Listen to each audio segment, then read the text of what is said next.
এক বুজুর্গ বলছিলেন যে হে আল্লাহর বান্দা, দুনিয়ার যন্ত্রণার পেরেশানির কারণে যদি মানুষ বলে যে যদি মরে যাইতাম ভালো ছিল, মানুষ বলে না এরকম যে এত পেরেশানির চাইতে এত দুঃখের চাইতে মরে গেলে ভালো ছিল।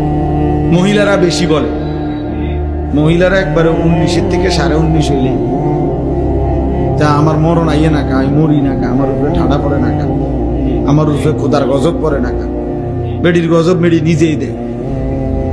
মহিলাদের এই বদ অভ্যাস বেশি। হ্যাঁ, মানে মৃত্যু কামনা করে বেশি, বুঝেন নাই, মরণ কামনা করে বেশি। তাহলে ওই আল্লাহর ওলি বলছেন যে হে আল্লাহর বান্দা, দুনিয়ার পেরেশানি থেকে তো তুমি মনে মনে কামনা করিলা যে যদি মরে যাইতাম পেরেশানি মুক্ত হইতাম। তিনি বলছেন হে আল্লাহর বান্দা, যদি কবরে গিয়ে কবরের আযাব শুরু হয় তখন তুমি ওই আযাব থেকে বাঁচবার জন্য এবার কি চাইবে?